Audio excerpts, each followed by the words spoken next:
I'm a bartender in Prague, and last summer an American walked in wearing a shirt covered in eagles, flags, and the words, "Freedom ain't free," across his chest. He ordered a Budweiser, then complained we didn't have the American version. When I explained Budweiser is originally Czech, from this city, he laughed and said, "Sure, but you guys probably copied it from us. Everything good comes from America eventually." He was completely serious. I just poured his drink and realized I'd be collecting stories all night. My cousin manages a small museum in Athens, Greece. An American couple came through wearing matching stars and stripes fanny packs and stopped at an exhibit about ancient democracy. The husband read the placard, turned to his wife, and announced loud enough for the whole room to hear, "See, honey? They tried democracy here first, but they didn't perfect it like we did. That's why America's the greatest democracy ever invented." My cousin said a Greek professor nearby actually choked on his coffee.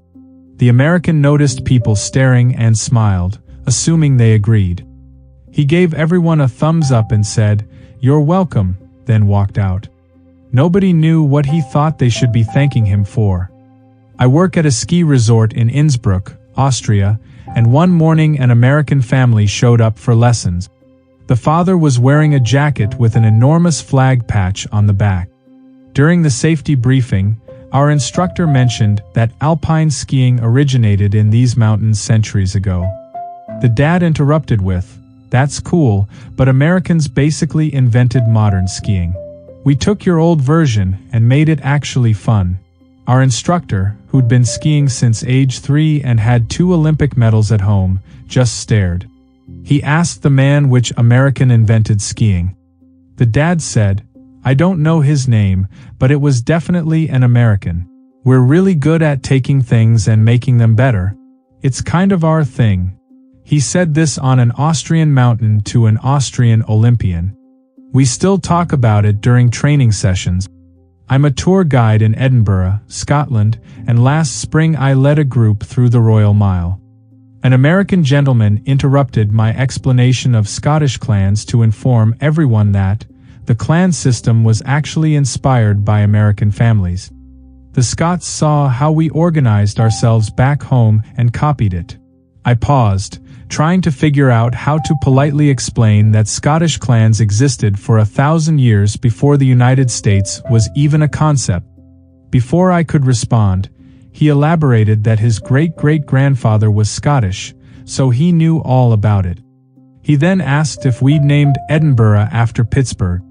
When I said no, Edinburgh had been here since the Middle Ages, he nodded knowingly and said, "Right, so Pittsburgh came first, then you guys used the Berg thing too. Makes sense. Americans love sharing our naming traditions with other cultures." I gave up. A German tourist in the group took a photo of him, presumably as evidence that this actually happened. My brother works at a polling station in Oslo, Norway. During our parliamentary elections last year, an American tourist somehow ended up inside the building. He saw people voting and got excited, telling my brother, "Oh man, you guys vote here too? That's awesome." America exported democracy everywhere after World War II. It's so cool watching it spread. My brother, who studied Norwegian history and knows we've had democratic traditions since the Viking Age and formal parliamentary systems since the 1800s, said something diplomatic about how democracy takes many forms. The American replied, "Yeah, but the real version, the one that actually works, that came from America. You probably learned it from us during the Marshall Plan or something. That's when we taught everyone how to do freedom correctly." He pulled out his phone to take a selfie with the ballot boxes, explaining he wanted to show folks back home how American values reach every corner of the world. He asked my brother to hold up a peace sign for the photo, then posted it online with the caption, "Teaching Democracy in Scandinavia." I work reception at a hotel in Buenos Aires, Argentina. Last winter, an American checked in and immediately started talking about how amazing it was that we had paved road. He seemed genuinely impressed, like he'd expected dirt path. When I mentioned Argentina has had a robust infrastructure system for over a century, including South America's first subway system, he laughed and said, "Well, yeah, but who do you think taught you guys how to build that stuff? American engineers have been coming down here forever, showing people how to modernize. We basically built half of South America." He said this with the confidence of someone citing established fact. I informed him that Argentina built its subway in 1913, was one of the world's wealthiest nations at the time, and had European architects and engineers from Spain and Italy doing most of the work. He dismissed this with, "Sure, but the ideas came from America. We'd already figured out infrastructure by then, so everyone just followed our model. It's like how we invented highways and everyone copied them." He then asked if we had Wi-Fi, acting shocked when I said yes. He muttered something about American innovation reaching developing countries faster than expected. My sister teaches at a university in New Delhi, India. An American exchange student joined her political science course, and during a discussion about government systems, he confidently stated that India adopted its constitution from the United States. My sister, who has a doctorate in Indian constitutional law, gently corrected him. She explained that India's constitution, drafted in 1950, drew from many sources including British parliamentary traditions, Irish directive principles, and uniquely Indian concepts of federalism. The student shook his head and said, "No offense, but I'm pretty sure you got the main structure from us. The founding fathers basically created the template everyone uses now. India just added some local flavor to the American model." Another Indian student asked him if he'd actually read the Indian Constitution. He replied, "I don't need to. I know how democracy works. America wrote the handbook, and everyone else just translates it." My sister assigned him a 50-page reading on constitutional history that night. He submitted a paper the next week arguing that the authors of India's constitution must have been trained in America. They weren't. I manage a restaurant in Bangkok, Thailand, and a few months ago an American couple sat down for dinner. When the server brought them pad thai, the husband tasted it and called me over to complain. He said, "This doesn't taste like real pad thai. I think your chef doesn't know how to make it correctly." I asked what he meant by real pad thai. He explained that back in Cleveland, his favorite Thai restaurant makes it with a special sauce, and ours was missing that exact flavor profile. I told him our chef has been making pad thai for 40 years, learned from her grandmother, and uses a family recipe from Ayutthaya province. He looked skeptical and said, "That's nice, but Thai food in America is more authentic because we have higher standards for ethnic cuisine. Our chefs actually study the recipes and get them right." His wife nodded enthusiastically. She added that American Thai restaurants use better ingredients because we import everything. I asked if they'd like to speak with the chef, who happened to be Thai, cooking Thai food in Thailand. He declined, explaining he didn't want to embarrass her by pointing out her mistakes. They left a review online saying our pad thai lacked the authenticity of American Thai kitchens, and included detailed instructions on how we could improve it by copying restaurants in Ohio. I'm a waiter in Naples, Italy, and last summer an American at one of my tables ordered spaghetti carbonara. When I brought it out, he looked confused and asked where the cream was. I explained that traditional carbonara doesn't use cream, just eggs, pecorino, guanciale, and black pepper. He interrupted, "No, you're thinking of the old-fashioned version. Modern carbonara has cream. Every Italian place in New Jersey makes it that way, and there's tons of Italians there, so they'd know." I told him I was born here. My family has been making carbonara for generations, and cream has never been part of the recipe. He laughed and said, "Look, I respect that you're trying to preserve history or whatever, but food evolved. Italian Americans perfected these dishes when they brought them to the States. We took your recipes and made them better by adding things like cream and garlic bread. That's why Italian food is so popular worldwide now, because of what we did with it. Another table of Italian diners overheard this, and one of them, a woman probably in her 70s, just closed her eyes and shook her head. The American saw her reaction and said, "See? Even she knows I'm right. She's probably amazed we kept Italian traditions alive better than Italy did." I work at a cafe in Melbourne, Australia, where we're known for our coffee culture. An American tourist ordered a cappuccino, took one sip, and immediately complained it was too strong.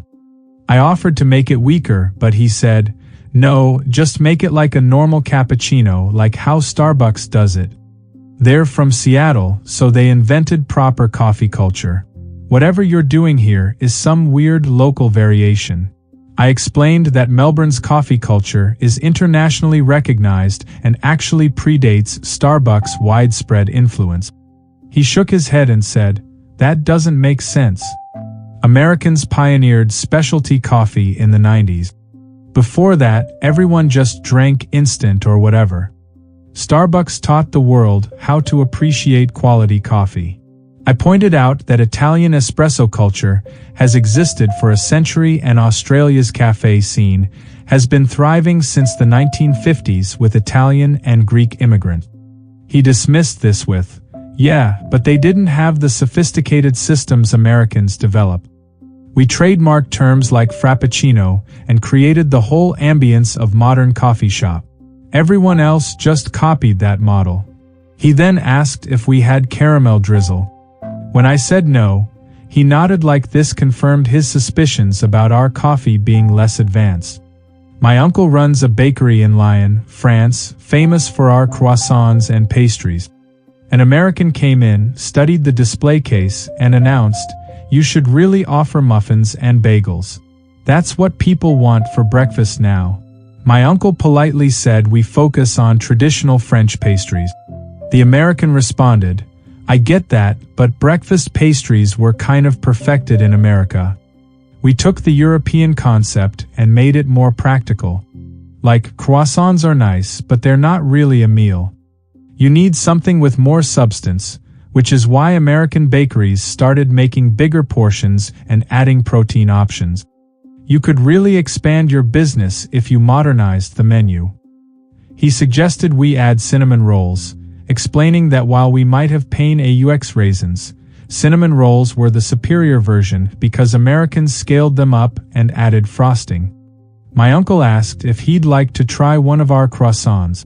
He bought one, took a bite, and said it was good but would be better if it were bigger and came with a side of hash browns. He left a review saying our bakery was stuck in the past and could learn from American innovation in pastries. I work at a train station in Zurich, Switzerland, selling tickets.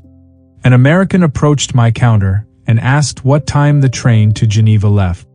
I told him we have trains every half hour, and the journey takes about 3 hours. He laughed and said, 3 hours? That's insane. In America, we just fly. That's why we invented commercial aviation, to avoid wasting time on trains. You guys should really invest in more airports. I explained that Switzerland has excellent train infrastructure and many people prefer rail travel because it's efficient, comfortable, and environmentally friendly. He replied, "That's what people say when they don't have better options. America figured out decades ago that planes are superior for everything. We built our whole country around airports and highways because we understood the future of transportation. Europe is still catching up with that vision." He then asked if the train had Wi-Fi, seat selection, and complimentary snacks like airlines offer. When I said yes to all three, he seemed surprised and muttered something about European trains being fancier than expected, probably because they're copying American business class features. He took his ticket and said we should still consider building more airports to really compete with American efficiency standard. My cousin is a taxi driver in Dublin, Ireland, and he once picked up an American passenger who spent the entire ride explaining how Americans invented modern English. My cousin tried to politely point out that English originated in England, spread to Ireland, and evolved over centuries with contributions from many cultures. The passenger said, "Yeah, but American English is the clear, proper version everyone uses now. We simplified the spelling, removed unnecessary letters, and made it more efficient. That's why American English is what they teach in language schools worldwide. We basically perfected the language." He went on to claim that Webster's dictionary was a revolutionary moment when Americans finally fixed all the problems with British English. My cousin, who studied linguistics at Trinity College, asked about Irish contributions to English literature and language development. The passenger replied, "That's all history. What matters is who speaks the language best now, and that's Americans. We have Hollywood, we have the biggest economy, so our version is the standard. Everyone else is just using dialects of American English at this point." My cousin said he was tempted to drop him at the wrong hotel just to make him navigate using his perfected language skills. He didn't, but he thought about it hard. I'm a museum guide in Cairo, Egypt, and I lead tours of ancient archaeological sites. Last year, an American on my tour stood in front of the pyramids and declared, "You know what's crazy? These were built before America even existed. Imagine what the Egyptians could have accomplished if they'd had American engineering. We probably could have built these in half the time with better materials." I tried to explain that the pyramids were technological marvels of their era, and we still don't fully understand all the construction techniques involved. He interrupted, "Right, because they didn't have the scientific method yet. That's an American invention. Once we developed that, engineering became way more advanced. These pyramids are impressive for ancient times, but we build skyscrapers now that are way taller and more complex." I mentioned that the scientific method evolved over centuries with contributions from Greek, Islamic, and European scholars. He dismissed this, saying, "Maybe some early versions, but Americans perfected it with people like Benjamin Franklin and Thomas Edison. That's when science really took off." He then took a selfie with the Sphinx and posted it with a caption about how ancient civilizations tried their best but didn't have American innovation to guide them. An Italian tourist nearby asked if he was joking. He wasn't. I work at a language school in Barcelona, Spain, teaching Spanish to international students. An American enrolled in our beginner course and after the first class, approached me with feedback. He suggested I teach Latin American Spanish instead of Spain Spanish because, in his words, that's the version everyone actually uses. Spain Spanish is kind of outdated since Spanish spread to the Americas. I explained that Spanish originated in Spain, and while Latin American varieties are equally valid, teaching Castilian Spanish made sense in Barcelona. He responded, "But there's way more Spanish speakers in Latin America, so mathematically their version is more correct. Plus, Americans learn Latin American Spanish in school, so if you want international students to feel comfortable, you should teach that. It's more universal." I asked if he'd considered that he was currently in Spain, where the Spanish language had been spoken for over 1,000 years before reaching the Americas. He said, "Sure, but languages evolve. Latin American Spanish evolved further because it had more speakers and mixed with other cultures. Spain Spanish is like the rough draft, and Latin American Spanish is the final version. Americans understand this because we study language properly." He then asked if I could recommend a better school that taught real Spanish instead of the European variant. I told him every other language school in Barcelona would teach him exactly the same thing. He looked disappointed and muttered about European resistance to modernization. I'm a hotel concierge in Tokyo, Japan, and last month an American guest asked me to recommend an authentic Japanese restaurant for dinner. I suggested 3 excellent options near the hotel, all family-owned establishments with decades of history. He listened, then said, "That's cool, but do you have any places with more of an international flair? Like Japanese-American fusion? That's where the real innovation happens. Traditional is fine, but American chefs have really elevated Japanese cuisine by adding new techniques and flavors. I stood there, in Tokyo, being told by an American tourist that American chefs had elevated Japanese food beyond what Japan could achieve. He noticed my expression and quickly added, "No offense to local places. I'm sure they're great at the traditional stuff. But Americans bring a global perspective that makes ethnic cuisines reach their full potential. That's just how cultural exchange works. We take the best from everywhere and perfect it." He ended up going to a fusion restaurant run by a California chef and later told me it was the most authentic Japanese meal he'd ever had. I smiled and nodded. What else could I do? The thing is, these aren't isolated incidents. Every city I've talked to, from Rome to Seoul to Rio de Janeiro, has similar stories. Americans move through the world utterly convinced their way of doing things isn't just different or even better, it's the obvious default that everyone else is gradually adopting. They genuinely don't see it as arrogance. In their minds, they're sharing the gifts of American innovation with grateful populations who just haven't caught up yet. And when you try to point out that other places have their own histories, traditions, and innovations that predate or develop independently from the United States, they smile politely and assume you're being modest or nationalistic. The possibility that America isn't the center of every story never seems to cross their mind. Maybe that's the most American thing of all.